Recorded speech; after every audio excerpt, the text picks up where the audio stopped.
Les logiciels de traitement de l'image offrent de nombreux outils dont certains comportent des options de la forme. Ces options sont paramétrables et influenceront la façon dont la couleur sera propagée sur la page ou le canevas de travail. Il est important de rappeler que le document sur lequel on peint, dessine ou applique de la couleur est un tableau constitué de pixels. Ici, chaque petit carré représenté à l'écran est un pixel. Comme nous pouvons le voir sur cette image, lorsque nous peignons cette surface, nous transformons la valeur colorimétrique par défaut des pixels. Les pixels blancs deviennent verts. Il est important de comprendre que la plupart des paramètres de forme utilisent le pixel comme unité de mesure, car le plan de travail est en fait une matrice comportant un nombre défini de pixels. Prenons un exemple avec un outil dont le diamètre de la pointe est de 10 pixels.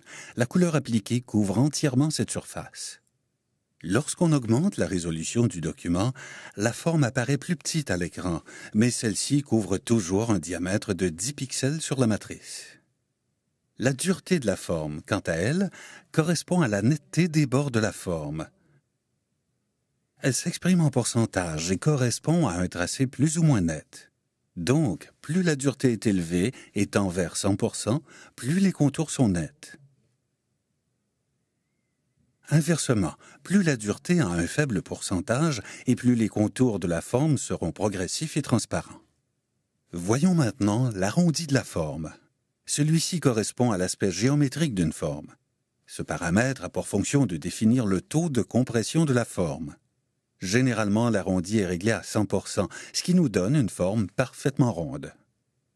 Plus on réduit le pourcentage de l'arrondi, plus on comprime la forme. Sur cette image, nous pouvons voir un arrondi d'environ 25%, ce qui correspond à une ellipse. L'angle, quant à lui, permet d'orienter la forme. Par exemple, on peut lui donner un aspect oblique ou horizontal. Enfin, attardons-nous au pas. Cette fonction permet de régler l'espacement entre les différentes empreintes de la forme lors du dessin.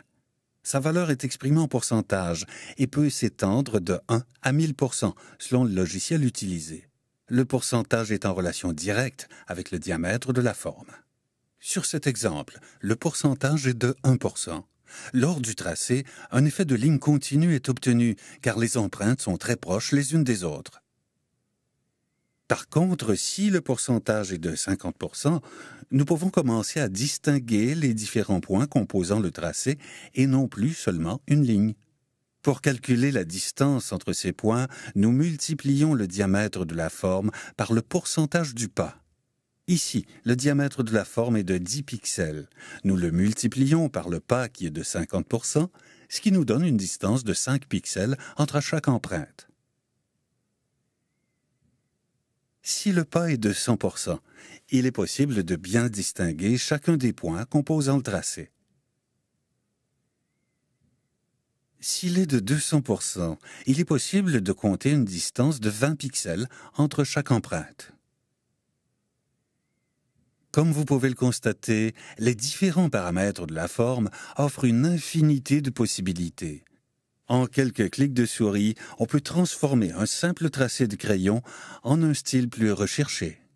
Utilisez en complémentarité les options de la forme n'ont de limite que votre imagination.